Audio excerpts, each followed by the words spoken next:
too, Peter too, Peter too. I know, but I thought you were Peter too. What? I'm not Peter. Stop arguing, both of you. Listen to Peter 1. Look, we're clearly not very good at this. I know, we suck. I don't know how to work as a team. Me neither. Well, I do. I have been in a team, okay? I don't want to brag, but I will. I was in the Avengers. The Avengers? Yeah. That's great. Thank you. What is that? Wait, you don't have the Avengers? Is that a band? Are you in a band? No, I'm not in a band. No, the Avengers is Earth's mightiest. How's this helping? Look, it's not important. All we gotta do is focus, trust your tingle, and coordinate our attacks, okay? Yes. Okay. Let's pick one target. Right. And we take them off the board one at a time. Now you got it. Okay, Peter 1, Peter 2. Peter 2. Peter 3. Peter 3. All right, let's do this. Let's Ready? go. Let's go. Wait. I love you guys. Thank you.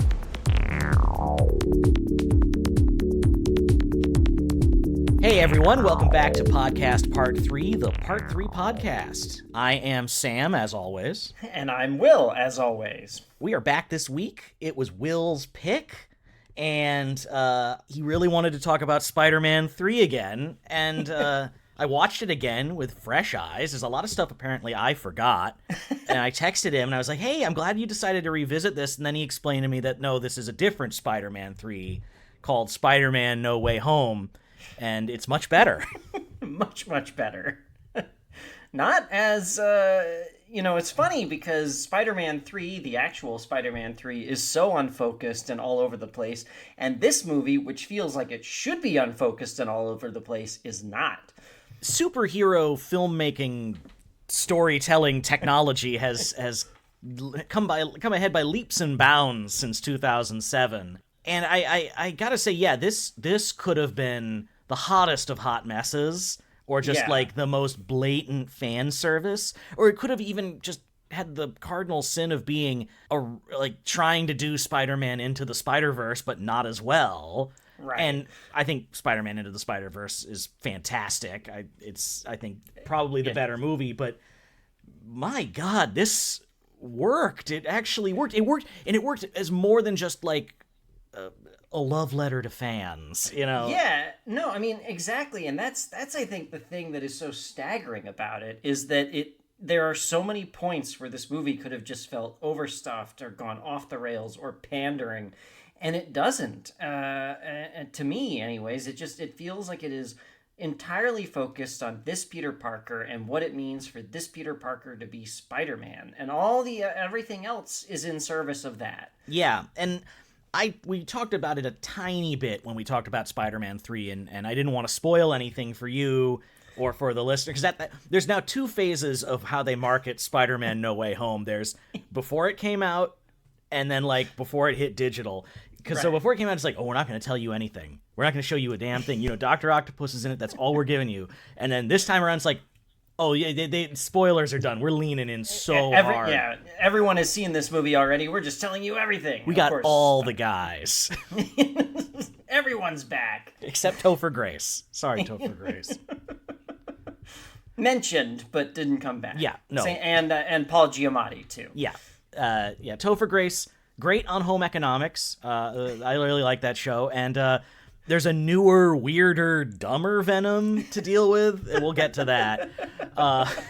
But yeah, so when I saw it back in over the winter, it was, it surprised me because, yeah, it's sort of like the big thing when when Marvel Studios announced they're going to do a deal with Sony and Spider-Man will be in the Marvel Cinematic Universe. One of the best things about it is they skipped the origin.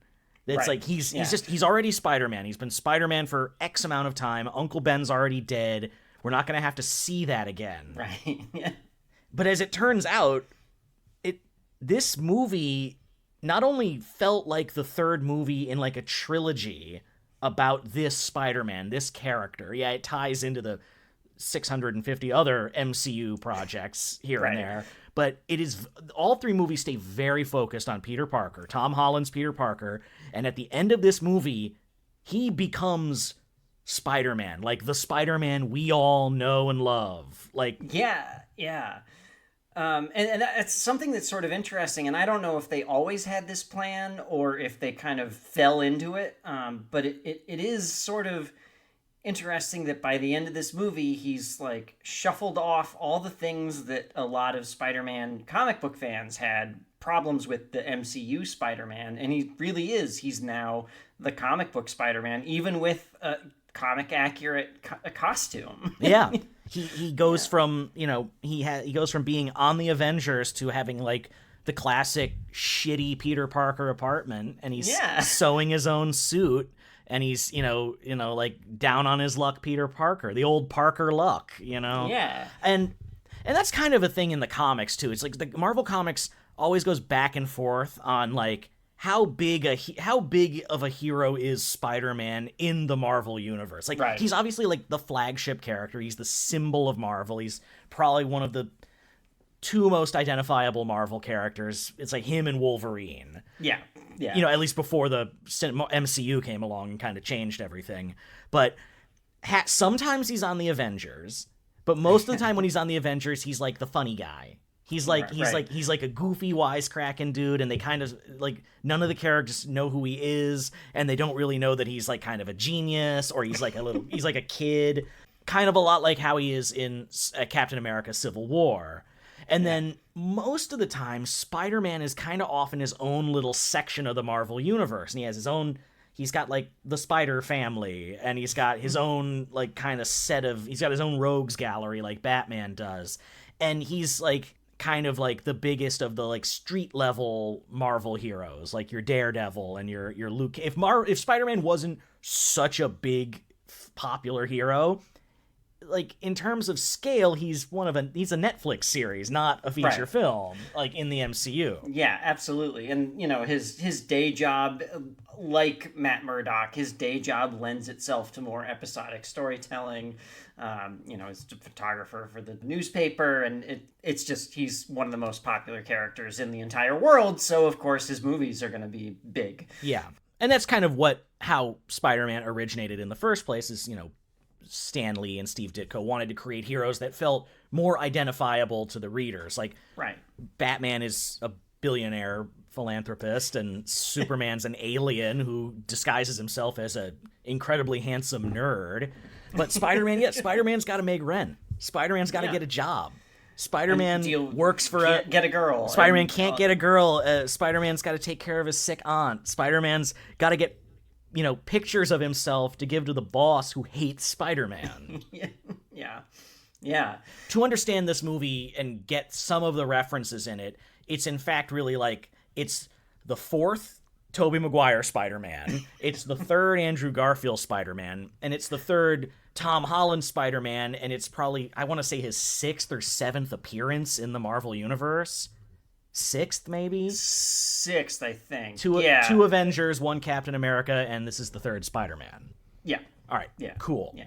So, gee, there's a lot of Spider-Man movies now. Or Spider-Man in movies. And so basically at the end of Spider-Man, the second Spider-Man Far From Home, he's outed by Mysterio, framed for Mysterio's murder, and everyone knows that Peter Parker is Spider-Man, and it's completely fucked up his life and his best friend's life and his girlfriend's life.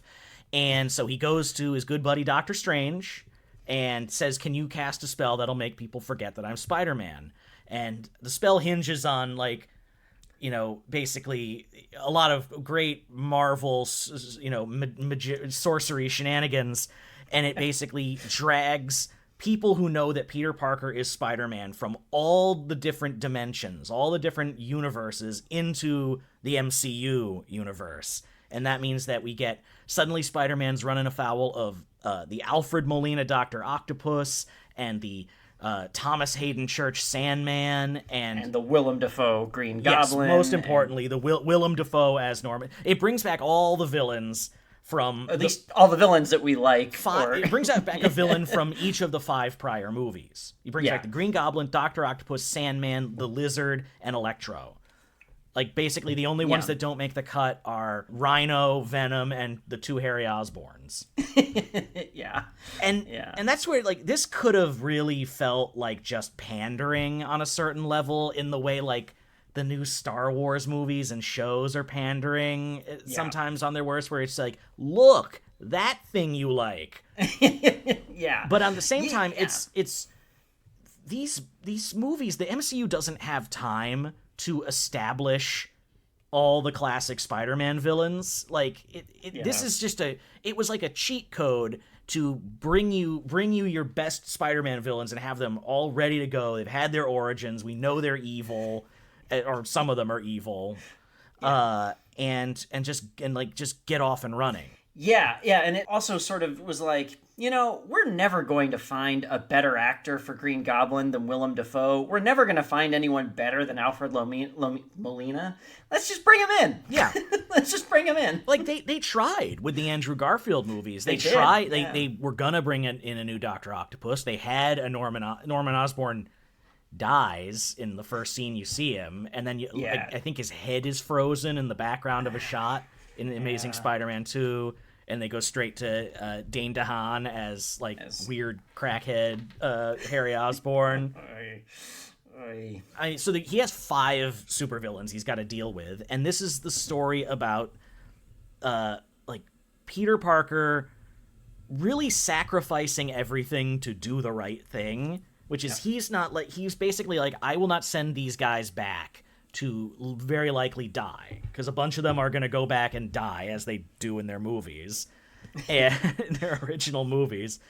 And he's like, no, I can fix them, I can cure them, I can help them. That's, I have power, and with great power, as it turns out, comes great responsibility. But, as we all know, the person that tells Peter Parker that is never going to make it through the end of the movie, and surprise, Aunt May is the one that gives lessons. And so it's just, they managed to, in the middle of a busy ass movie, they snuck the Peter Parker origin in there. This is him. Right. Like, this is Peter Parker realizing that he has to be Spider-Man because he has a responsibility to use his gifts and his powers to help other people and save other people, even if it comes at the expense of, his happiness. It's the inverse of Batman Forever, where at the end he realizes, I can be Bruce Wayne and Batman. This movie asks, can you be Spider-Man and Peter Parker? And the answer is not really, no. No, you can't. You can't live that double life. No. You have to keep them. You have to keep it very separate and as far away. Otherwise, your loved ones are going to get hurt. Or you're going to turn into a megalomaniac like Norman Osborn does. Yeah, and it's like you say. It's like this movie. There's a lot going on, and there's so many different moving parts, and you have stuff with the multiverse happening, and then it sneaks in. It just gender flips the Spider-Man origin, and just kind of does it very subtly too. It doesn't hit you over the head. Yeah, it sneaks up on you. Yeah. And very, very emotional and affecting, and I think that kind of it papers over a lot of the movie's flaws, because some of it is very sweaty and sort of how you get to the multiverse breaking shenanigans. It's like a little okay. Well, and it is like it's like the ones that came through are all the ones that know that Peter Parker is Spider-Man, but they're just hoping you don't remember that Electro never knew that Peter Parker was Spider-Man, and all of them will die, except they just hope you don't remember that Sandman and the Lizard don't die. Right, yeah, exactly. Yeah, there's also there's 5 villains, but really only 3 actors kind of showed up. You get you get the sense they went to Rhys Ifans and Thomas Hayden Church, and they were like, we'll do voice stuff. And then because all the shots of them are archival, when they're in their faces are archival footage from their movies. Are they really? I didn't even know that. Yeah, they just repurposed shots from Spider-Man 3 and The Amazing Spider-Man. Oh my god. I mean, of them all, Lizard gets the shortest shrift. Although I liked all the jokes where he's like, I'm going to turn everyone into a lizard. I can fix you. I'll turn you into a lizard. Well, they do a really good job of acknowledging how silly a lot of the prior Spider-Man stuff is. They make multiple references to the fact that Electro got his powers falling into a vat of electric eels. And Max was the sweetest guy until he fell into that vat of electric eels. And Tobey Maguire that'll do it. it does the thing that Spider-Verse does so well. It's just very different here because there's more of a history and a nostalgia for the Tobey Maguire Spider-Man movies. It's like seeing a movie if there were more Bond, like if some of the living Bonds came together for a movie. Do you know what I mean? Yeah, and they've considered that in the past. Like, yeah. I think the Bond movies are just a tad too serious to get away with that. Like, but I just mean in terms of like on like an emotional level, seeing all of them together is different than in Spider-Verse. You know what I mean? Yeah, because well, in Spider-Verse, you're seeing a lot of those characters for the first time. Yeah, you're seeing different types of like of Spider-Men. They're not all Peter Parker per se. That's like just bigger and weirder, and it's not about Peter Parker. It's about like all these other. That's about Spider-Man and what being Spider-Man means. Anyone can wear the mask. This one is about like Peter Parker learning from villains and from his Aunt May and from MJ and from two other Peter Parkers what it's gonna take to be Spider-Man and to be Peter Parker. And it's like, we haven't really talked about it. They not only bring back all the villains, they did it. They brought back Tobey Maguire and Andrew Garfield, and it fucking worked. And that is the thing, I think, at the heart of the movie that really could have just thrown the movie off the rails. Well, it's just the perfect amount of them. They're not in the movie too much, but it's not just like one sequence at the end. They're basically there for Act 3, and they're both bringing it. And it also, I think it was a great way for people to also, like, it's a great redemption story for Andrew Garfield, because I think it's people remember, oh right, he wasn't the problem with those movies. He was swamped by everything else in there too. Yeah. But and I gotta say, I'm like talking a mile a minute, but they did it. They did the thing. They didn't do the thing I hate. Tobey Maguire, Peter Parker comes back, and his life's going okay.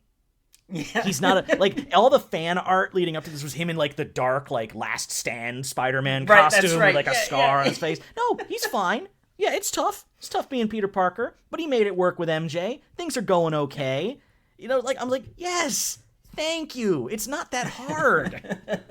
Trying to do better. I mean, I don't have as much of a problem with the our old heroes are now old and sad as you do, but I'm really glad they didn't go that route with this. I don't have a problem with it, except everyone does it. Well, and right. And I have a problem with it when it doesn't make sense for the character. Like, I don't think it works for the new Ghostbusters. No, well, no. But that's a whole nother podcast that we'll get to at some point. Mm-hmm. It's one of the few MCU movies that really is like, let's break down this character and have them go through a real arc. You only have that in so many of the films, because the films they're very big, bold adventure stories, and some of the heroes just, like, Captain America is one of those heroes that's he's always going to be Captain America. Thor's always going to be Thor.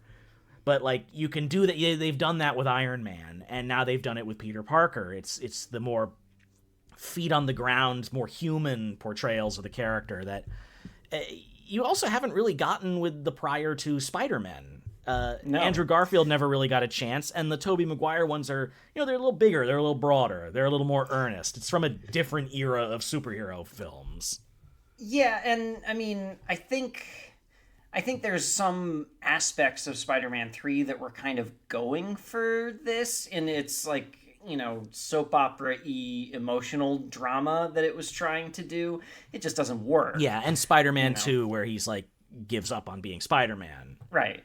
Yeah, I mean, I think that Spider-Man 2 is the best, for my money. I think it's one of the best comic book movies ever made, because it does really dig down into Peter Parker. And he doesn't have an arc per se, but it is like him really going through the ringer. And I think we talked about this in our Spider-Man 3 episode, but the the Spider-Man stories that work the best for me are when Peter Parker is just really has to go through it. Just really has to go through it. Yeah, Spider-Man 2, this one for sure, like definitely are all about just life taking a real shit on Peter Parker. Yeah, exactly. I don't know. There's just so much that like I loved about this movie, and I didn't expect to love it as much as I do. And the past couple weeks as the movie has sort of hit digital, and I didn't see it in theaters, so I've only seen it on digital. But a lot of people have been shitting on the look and shitting on how much of it is green screen and all this stuff, and I don't know. It all seemed to work for me. I mean, there's like things that don't, but like Yeah, like every fucking movie has a ton of green screen. This is a movie with 3 Spider-Men and a Lizard Man and an Octopus Man, and it's the only practical effect in the whole movie is Willem Dafoe's face. It's just the way it works. Like, yeah, sometimes the effects are going to work and sometimes they don't. And I think the fact that when the bad effects don't pull, if they show up and you notice them, but it doesn't pull you out of the movie, then it doesn't matter. Yeah, I agree. I mean, it's something I think Roger Ebert said at some point. It's like the effects how good effects are don't matter. It's intent that matters more than anything. Yeah, like you go back, like the original Terminator is great, but there is like a sequence in there with like the fakest rubber head of Arnold Schwarzenegger for like a full minute on screen. I don't care. I don't care. I'm loving the ride. I Yeah, just watched exactly. 13 Assassins, the Takashi Miike movie. Oh, that movie rules. That movie rules. Oh, it's so good. Yeah. I'd never seen it before, and it's super intense, and it's really violent, and it's really good. But yeah, there's some really, really bad CGI bulls in the middle of it that are on fire, and it just it comes out of nowhere, and they look terrible. But by that point, you're in it.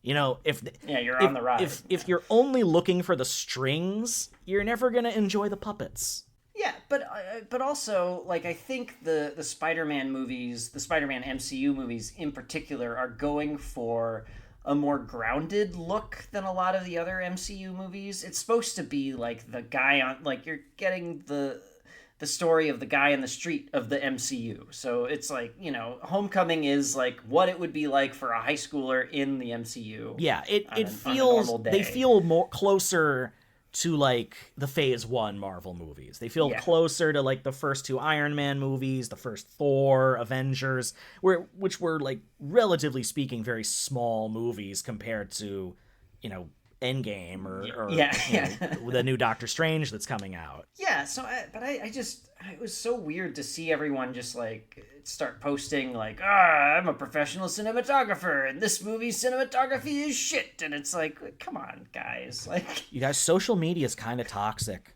It's not a healthy place a lot of the time. I'm afraid. No. I hate to break it to you all. But also, it's like, yeah, all right, you don't like the movie, fine. You don't like how the movie looks, fine.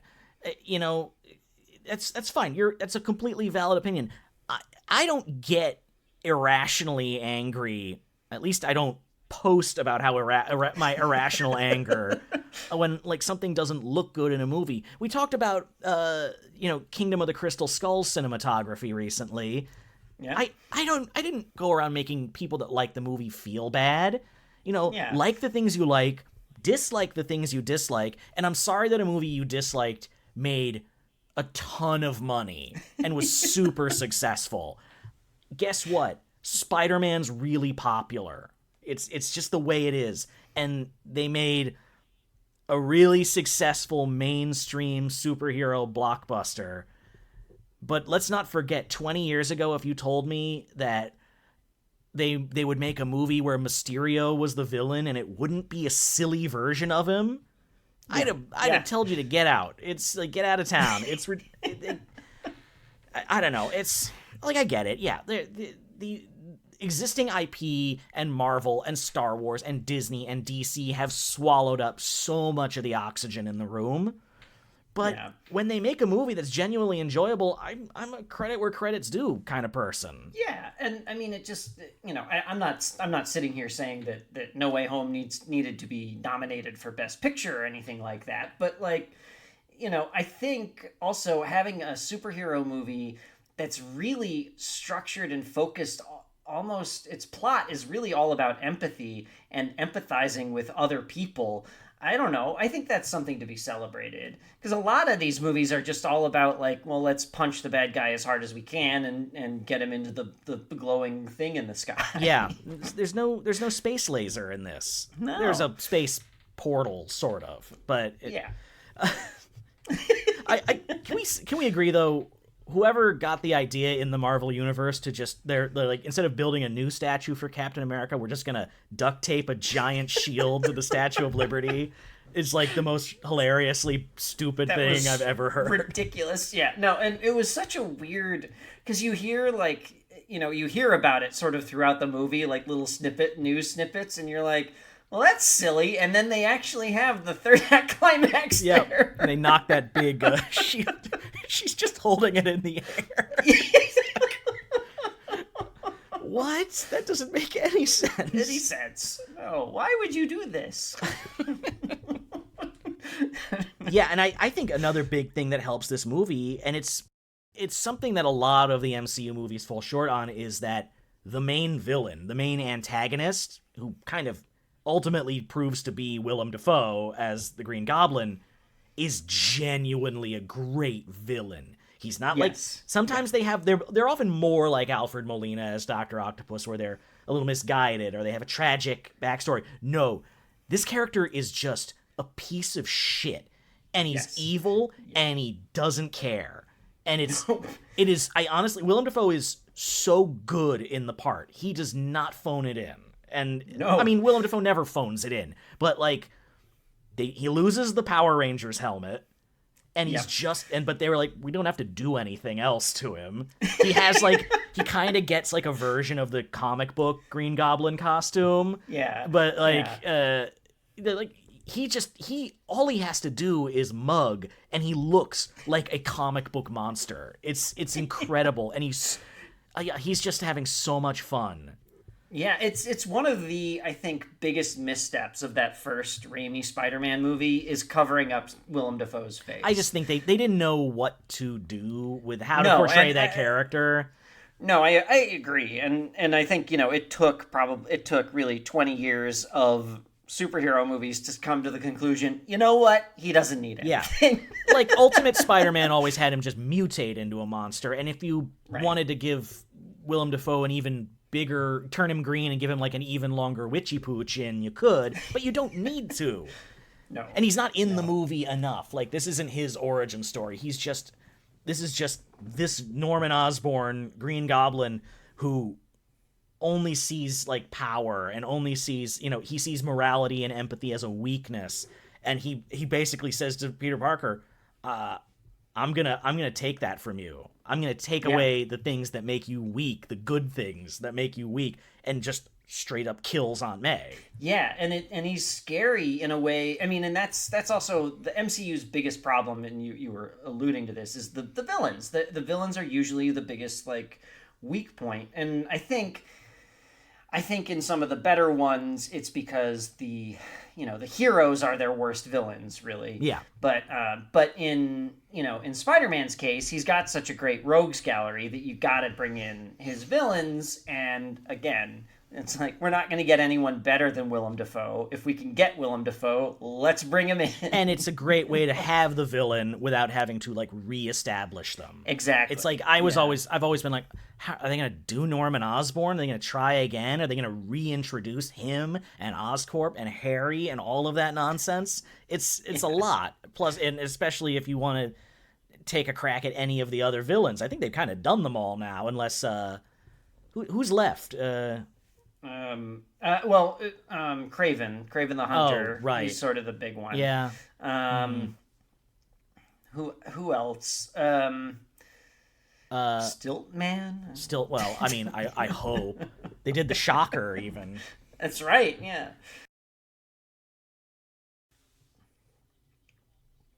I did too. Yeah. Something. He doesn't have, like... I like, occasionally, it's good to have villains that don't have pathos. And I think that's really fun. It makes your hero all the more heroic when he's up against someone who is just, like, complete and utter piece of garbage, but he's still like, I'm gonna save him, I'm not gonna kill him. Yeah, except I will say this, and one thing that, because Willem Dafoe is a pro, is that you do get, and this goes back to Raimi's Spider-Man 2, you do get glimmers of like a human underneath all of that. Like there is like someone who like feels, and in this one they sort of bifurcate him as having a goblin personality and a Norman personality, but you do see the glimmers of like a human under there, like a real person who like has feelings and is not a complete piece of shit. Yeah, and that's the thing, is like none of these villains are pieces of shit, ultimately. Right. Like, Electro is a guy who wants to matter. He wants to have power. And, Sandman's not even that bad a guy. He just wants to go back and see his daughter. Yeah, he's just annoyed to be in another universe. That's one of my favorite moments, is when, like, Peter Parker figures out that Norman Osborn's not legit. And, like, everything goes to hell. And there's just one shot where it's just Sandman just sort of dissipates. He's like, I'm gone. Done. Goodbye. It's like, I'm out. I don't want to deal with this anymore. It's just like, I'm out of here. And speaking also of actors you can't ever really recast, J.K. Simmons. Well, right. I mean, is it the best casting of a character in film history? Like, of like a comic book character? Like, yeah. It's so perfect. It is still one of my favorite moments seeing a movie, is when I first saw the original Spider-Man in 2002. I'd kind of forgotten about J. Jonah Jameson as a character. And it's just, he gets like a reveal shot where he's like, he's a menace. And I was like, oh shit, they did it. He's real. He's a real thing. Yeah. It's like, yeah. They when they rebooted it with Andrew Garfield, they didn't even bother to try, because you can't, like, they thought about, I think the two names that got kicked around were like Sam Elliott and John Slattery, and it's not the same. No, I mean, those guys are fine. Yeah. They're great actors, but it's like, what are you gonna do? It's just, they're the same. I mean, and rebranding him as like an Alex Jones was kind of genius. It's really great. I wish they had done more with him in this movie, and I don't really know what I want more, because again, there's so much going on in the movie. But I wish they sort of had done just something a little bit more with him. But I guess him being Peter Parker's the devil on Peter Parker's shoulder, as it were, sort of saying everything that Peter Parker's fearing, I think is good enough, but I don't know. He's a bit of a Greek chorus in this, but it's like, I think they wisely, a little goes a long way, and right. I think they just, I'm sure, I will bet you $100 there's some deleted scenes where there's like extra J.K. Simmons goodness. But I think they did a very good job keeping this like a really tight movie and just keeping it moving too. Yes. It's like, absolutely. Doctor Strange is a big part of it until he doesn't need to be, and they find a way to get him out of the story for the whole third act, and Happy Hogan's in there until he doesn't need to be, and they find it's whittling away at Spider-Man's allies until he's on his own again. Yeah, and I liked seeing the mirror dimension again. I liked that from the first Doctor Strange movie. I thought that was fun to see. I've liked Benedict Cumberbatch as Doctor Strange more with every movie he's been in. I didn't really like Doctor Strange, the movie, the first one, all that much. He felt a little stiff. The movie felt a little. It felt like one of those ones where the like script had clearly been in the oven for a while. Like the first Ant-Man. Yeah, it feels like that first Doctor Strange movie, I like parts of it, but it does feel like it's kind of going through the motions. And it seems like Cumberbatch has a lot more fun when he's sort of part of the universe and playing off other it's like then he showed up in Thor Ragnarok, and when he's in the Avengers movies, he's more fun bouncing off of that character is more fun bouncing off of Iron Man or Spider-Man, or he's gonna have the Scarlet Witch and America Chavez in the new movie. Right. So I think they're very wisely giving him counterparts in the new film. Yeah, which is weird because he has Wong, but it just... Well, Wong's gotten a massive promotion from his comic book version. Wong used to be basically like his Kato, and now Wong's the Sorcerer Supreme now. Benedict Wong is basically the Samuel L. Jackson of the Marvel Universe now, because he's in every single one of these movies. Yeah, I haven't. So Spider-Man: No Way Home is the first Marvel movie I've seen post Far From Home. Oh wow! So you didn't see Shang-Chi or Black Widow? Nope. Or Eternals. I didn't see any of them. Oh right, So, Eternals. Yeah, Eternals. Oh, well, Eternals is kind of like, it feels very removed from the rest of the Right. Marvel movies. Black Widow was fun, but it definitely was like, it felt like a little too late. Like Right. this is the movie they should have given Scarlett Johansson 5 years ago. But it does tee up Florence Pugh as the new Black Right. Widow, and she shows up in Hawkeye, and she's a lot of fun. yeah, I have seen all the shows. I just haven't seen the movies. Yeah, but Shang-Chi is a lot of fun. Oh, so something I thought about, and it hadn't really occurred to me ever, is the scene with Matt Murdock in No Way Home. That's the second time Jon Favreau has been on screen with a Matt Murdock. That is true. He's been he's been foggy and happy. Yeah, it was a good Matt Murdock cameo. The nice thing about this movie is that you can enjoy it for the most part, and it's like, if you know even if you just know the characters from the comics, as opposed to having seen all 3 seasons of Daredevil, you can Right. still, it's like, oh, that's Matt Murdock. He's Yeah. Daredevil. I know, that's why he caught that brick. Which is what I thought, like, when the MCU first started, I thought that would be more the case. Like, there would be a lot more of that. And there actually wasn't in the early going. There wasn't a whole lot of random characters showing up being like, I'm. I think they were much more tentative and cautious Yeah. early on. Like, you had Nick Fury showing up, in Iron Man, and then they'd sort of like one by one eased them in.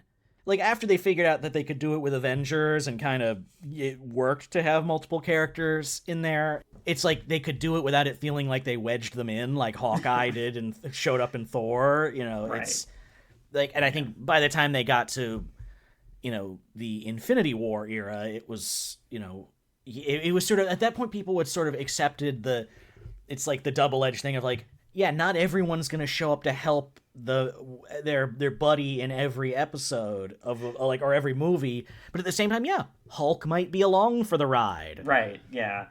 Yeah, I mean, I think once the sandbox had been built, I think audiences were sort of more willing to be like, yeah, sure, whoever, join in the party.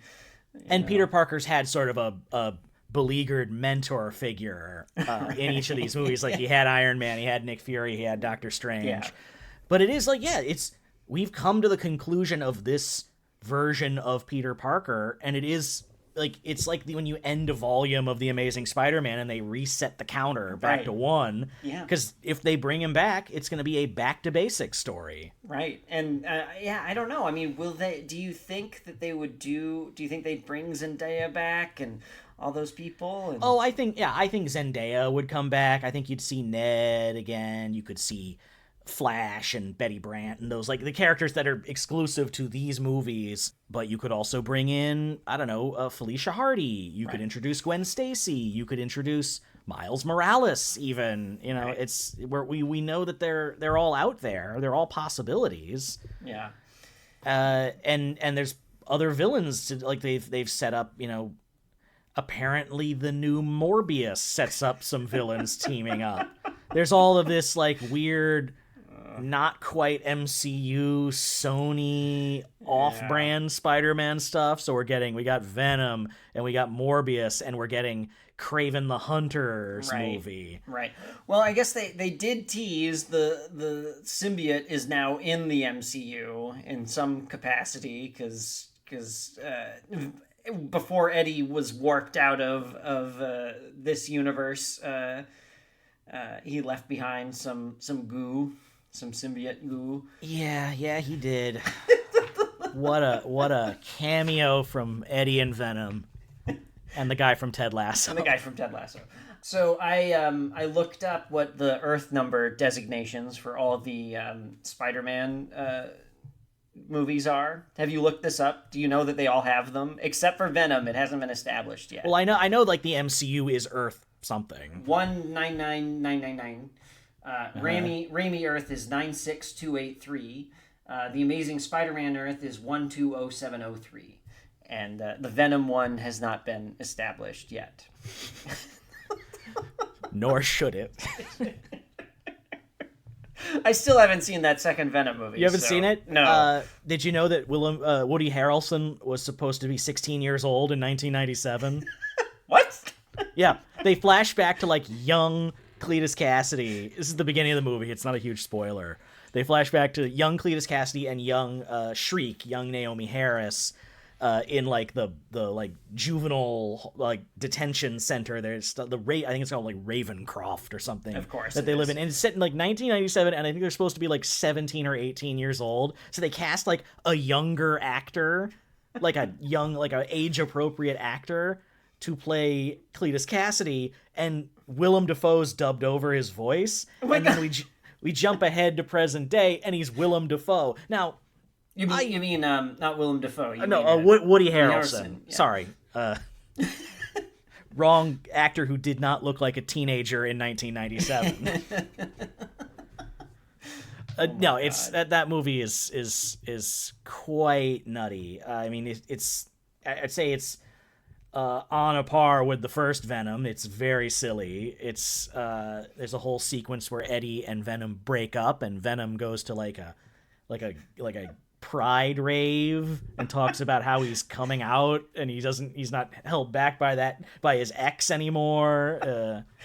That's kind of amazing. Yeah, I mean, if you want goofy Venom, those movies are the movies for you. Yeah. I think you can do a serious Venom. I don't know if I want that for Tom Holland's Spider-Man. I think there's other stuff you could do. Yeah, the symbiote being in the MCU feels strange because it's like, are they gonna? It's like if you do the black suit story without Venom, that seems silly.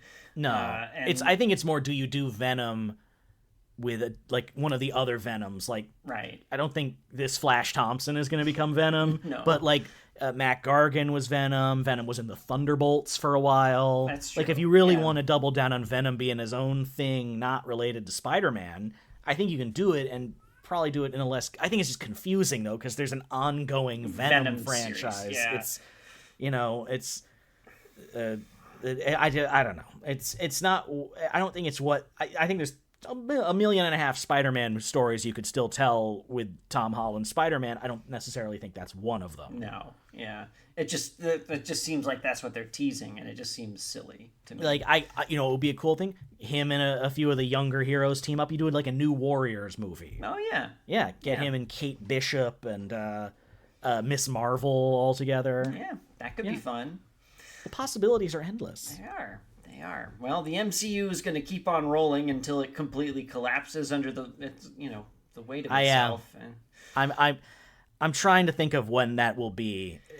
I remain convinced it's when they finally do a big X-Men crossover. That's when audiences are going to say we're done, and that's coming up soon. That's usually when Marvel Comics tends to like get very rickety, is when they try to work the mutant stuff in with the other stuff. Yeah.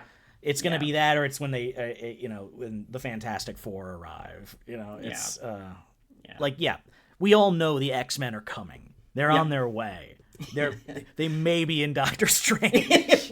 Yeah, or at least, Patrick Stewart's voice was in that trailer, and whether or not that's him. I have no evidence to support this whatsoever, but I'm sure that the reason we haven't heard anything is because they are trying to figure out what number to write on a Post-it note and slide to Hugh Jackman's agent to see if they're going to have a old Logan or new Logan. Yeah, that's probably true. It's kind of depressing, but kind of exciting, I guess, as a comic book fan. I wish it wasn't necessarily like choking the life out of every other type of like mid-budget movie out there, that they're all being sort of relegated to Netflix or Hulu or Apple TV. Yeah. But the fact is, those streaming services are a venue, and we all just spent the last 2 years not going to the theater, and I as much as I love seeing movies on the big screen, I don't need to see every movie on the big screen. So those movies, Apple TV movie just won Best Picture. Right. Like that's Right. that's kind of a big deal. Yeah. That's not just where like direct to video shit goes anymore. Yeah. And yeah, but and for the as for like superhero stuff, I just have to remind myself anytime I feel burnt out on it that like this was unthinkable 15 years ago. Absolutely unthinkable. Yeah. Yeah. And that not only are they still making them, but most of them are there's rarely ones that come out that are like abysmally awful. Right. Some of them are kind of meh. Some of them are just okay, but a lot of them are really good. And you still get like I saw The Batman, and The Batman was great. And you know, it's and that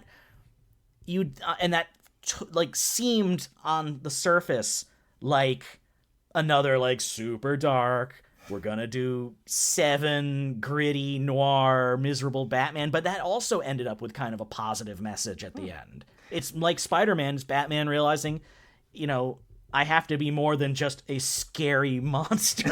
You know, I'm a symbol. I have to be something that, you know, I have to give people hope. You know, Right. Spider-Man realizing I have to use these powers to help people. Even if they're the worst people.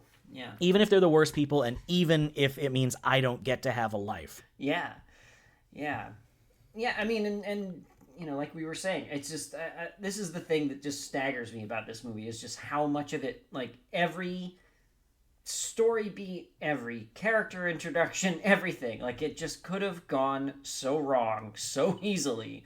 It's such a tightrope that this movie walks, and it's, you know, it's a long movie, it doesn't feel long. You know, it's very breezy. It's still funny in the places where it needs to be funny, but it doesn't do the MCU thing where everything is a joke, and that's really refreshing. It treats the previous 2 franchises with a lot of respect. Yeah. Wow, but also lets them still be fun and feel vibrant. It loves the character of Spider-Man. Yeah. It's just like it's. And you know it really is having fun telling a story that manages to like pay homage to like 20 years of Spider-Man movies, while at the same time moving forward and focusing on this new character. It never comes at the expense of the new stuff they've created, and I think that's really an accomplishment. I think if I had to pick, Spider-Man Into the Spider-Verse is the better movie. Yeah. But this is the one that could have gone way, way worse. Oh, yeah. I mean, I think Spider-Verse is pretty close to a perfect movie. Just the structure and the way that it's tells not a its real story. movie because it's animated. Because it's animated, of course. Yeah, it's just, you know, it's for kids. It's for little kids. Like, it's, you know, for little kids like Princess Mononoke. Yeah, yeah. But it is just so well structured and so focused, and it doesn't have to carry any of the MCU stuff that this movie does, which is just the function of also being the third movie in a story arc, I guess is how you'd put it. You know? Yeah, it's the third story. It's like, yeah, it's sort of a trilogy, but there is supplemental reading you have to do. Yeah, but it is like a part 3. It's like it's Homecoming, it's Far From Home, it's No Way Home. It is the story of Peter Parker, you know, going on a journey and ultimately realizing he can't go back again. Right. It's like he's going to have to make he's not going to be able to sacrifice Spider-Man, so he's going to have to sacrifice Peter Parker. Right. And it's heartbreaking. You feel bad for the guy that he's got to do this. Yeah, and it's genuinely shocking that they kept it up. Like, you kind of think right up to when he walks in to see Zendaya and Ned in the coffee shop, you kind of think, oh, they're gonna walk it back. He's gonna get what he wants, and everything's gonna be fine. And they don't. He you know, it's very clear. He makes the choice. He's like, no, I've got to keep my friends safe, and doesn't tell them. And like, yeah, if they make another one, if they want to undo it, they'll find ways to undo it. That's how comic books work. There is like no permanence in comics. Yeah. The only one who stays dead is Uncle Ben. Yeah, what is it that Stan Lee said? The illusion of change is. Exactly. It's you know, it ultimately, at the end of the day, it comes back to basics. Spider-Man's costume changes, his cast of characters changes, his villains change, but it's going to always end up finding a way to get back to that, you know, original starting point, so you can tell those stories again in a new way. Right. You know, it's as simple as that. And it's the same with Batman. It's the same with Superman. It's the same with Wonder Woman.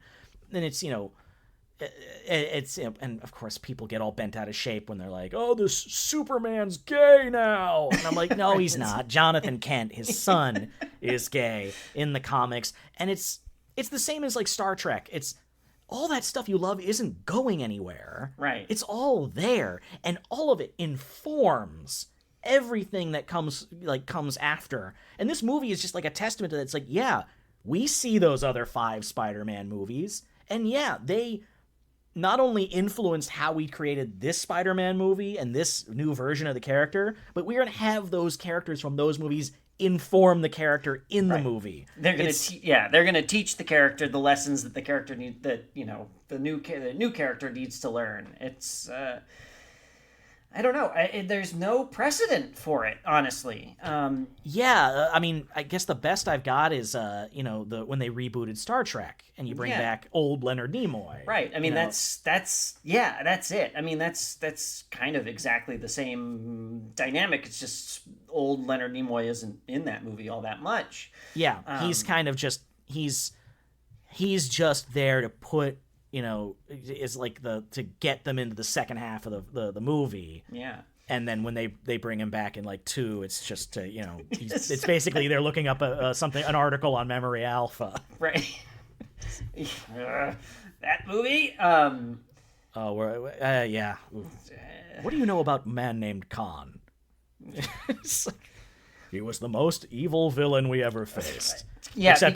Except Kirk kind of cleaned his clock both times.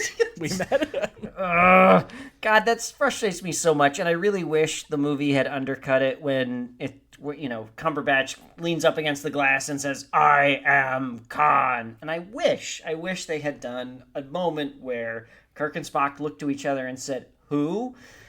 And the problem is that's the Marvel move, right? That's I know the MCU it is move, and that would have felt like they're disrespecting the character of Khan. Right. But the problem is you're disrespecting the character of Khan by making him into something he's not. First off, suddenly he's a white guy, and like that's the whole problem. And it's like nothing about. I mean, look, Star Trek Into Darkness has a lot of problems on a cellular level. Yeah. It's like why is that ship underwater?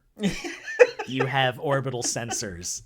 You couldn't retrofit a shuttlecraft to go underwater? Yeah, it comes out of a lot of the 2010s aesthetic of the rule of cool was sort of ruling everything, and no one ever stopped to think, does this make sense? It's a lot of like, whoa. Yeah, isn't it cool? I just now you can teleport from Earth to Kronos, like just like that. How? Yeah. Is this the best we've got for Peter Weller? Right? Anyway, moving on to a good movie. So back to No Way Home. But they do it in such a way that it's so fun to see the Spider-Man all like react to each other and act. Yeah, they play off each other really well. Yeah, like it commits to everything. No one that needs to bring it is phoning it in. Right. And there's a couple phoning it in, but they don't really. They're ancillary. Yeah. Like you get everything you need from all the important characters, and the movie is fun, and the movie has like commits to the darker elements of it, and it has genuine emotional stakes, which you don't see in a lot of Marvel movies. Yeah. As much as I find them so much fun, they're wildly entertaining. Like, they don't always have a ton of emotional stakes. You rarely have those characters having to make those hard choices. Right. Yeah. Or if they do, they find a way to sort of walk them back at the end of the movie. And this one just it really commits. And I'm just sort of staggered at how focused it is. because it could have just gone so bad in so many ways. Just Yeah. so No, it could horrible. have been a mess, and it's not even that it's not like it's not even good in that it's not a mess. It's good in that it's a genuinely good Exactly. movie. Yeah. Yeah. Like there's a reason this movie has been as big a hit as it is. Part of it is it's kind of the only game. It was only the only game in town all winter. right. But also I think it genuinely resonates with like 3 generations of Spider-Man fans now. Yeah. And it's not disrespecting any of those fans. Right. It's like Andrew Garfield doesn't get short shrifted. He's actually like his character gets a redemption arc in Right. it. Like who knew? Yeah. You know, I said it snarkily at the beginning, but it is. It's a love letter to Spider-Man fans. Yeah, yeah. I mean, and particularly the Spider-Man movies. Yeah. You know, and it really does. It loves each iteration of the character, and as you know, and again, it really does highlight that the problems with the Amazing Spider-Man and the Amazing Spider-Man 2 were not Andrew Garfield. No. Which we knew at the time, but it's Well, and we've seen this with Dark Knight Rises, and we've seen this with Batman Forever, and we've seen this with Spider-Man 3. It's also very easy to get distracted with your multiple villains. Right. And, you know, I think bringing in these already established villains was a clever way to sidestep that and keep the focus on Peter Parker. Right, exactly, and you can just be like, well, the audience can, if they haven't seen the old movies, they can just infer what their deal is, and we can give you little quick bits. They fell in a thing. They got sand powers. They turned into electric that's powers. the beauty of Spider-Man's villains is they're all pretty straightforward. Like mad scientist, mad scientist, dude with lightning, dude with blue collar guy with lightning, blue collar guy with sand. Sand, yeah, exactly. But I loved the 3 Spider-Mans interaction, and they do it in such a way where it's like, oh, I want more, but it's just the right amount. You don't really want more. It's the right amount. Push away. If you want more, you have those movies to Exactly, go back to. yeah. Well, I meant more of the 3 Spider-Men hanging out. Playing off of each other. Yeah. But I think they knew to get in and get out with just the right portions Exactly. of the fun banter. Yeah. And you get your one money shot. Yeah. You know. Yeah. You said something. It's like this is the love letter to fans of the Spider-Man movies, and Into the Spider-Verse is kind of the love letter to fans of Spider-Man the character. Yeah. I think that's a good way to. Because that's the movie that kind of boils down like what is so special and resonant about Spider-Man as a character. Right, and not Peter Parker. Because that big movie's big theme is anyone can wear the mask, anyone can be a hero, anyone can be Spider-Man, and this movie is all about, well, what does it mean to be Peter Parker? Yeah, exactly. All right, well, you did it, Will. I picked a good one again. You did, because you hadn't seen it. You didn't know. I had no I idea. knew. I didn't want to say anything, but you picked a good. I am so proud of you. See, you did it. Well, this will be my high bar. My next pick probably won't be as good. So, you know. Well, you've earned one, but but you know, with great power comes great mediocre part 3s. But now it's my pick. Yeah. And I'll be honest, I kind of forgot it was my pick, so I'm just gonna kind of grab one out of thin air. And we haven't done a ton of like action movies. No, we haven't. And I'm thinking let's do Die Hard with a Vengeance. That's great. That's great. Let's do Summer in the City. Yeah. You know. That's awesome. I mean, and did you see the news about Bruce Willis Yes, today? I did. So, It's very sad. And Bruce Willis is an action staple of ours and many, and so let's honor him a bit. Yeah. yeah, we'll honor him. It's a real fun movie. Yeah. We'll see how it holds up with the Die Hard '80s action movies of 1995. And I've seen it. I haven't seen it in a very long time, so it'll be fun to come back to it. I recall it being it's a lot of fun, but doesn't necessarily like feel like a Die Hard because I know it was like sort of a repurposed script. Yeah. But it's McTiernan and he's got Samuel L. Jackson to play off of. It's and it's definitely like it's probably the best of the sequels. I think. Oh yeah. I mean, well, I think. guess I didn't see any after 4, so There's only the one. there's only one. Okay, so I didn't. They did Live Free or Die Hard, A Good Day to Die Hard, but they drew the line at my pitch for Old Habits Die Hard, where he gets trapped in a nunnery. Of course. All right. Well, as always, folks, thank you so much for hanging out with us while we yammer on about Spider-Man and go on really, really random tangents. But it's always a delight to get to talk about movies with friends and at them. And you can give us a follow on Twitter at Podcast Part 3. Subscribe to us on Stitcher. We're on Apple Podcasts. We're on Google Podcasts. Leave us a rating or a review. And until next time, Will, you are a delight. As are you. I should say, you're amazing, Sam. Oh, you're amazing. I just needed to you hear needed to hear it. You know? Yeah. All right, folks. Have a great night.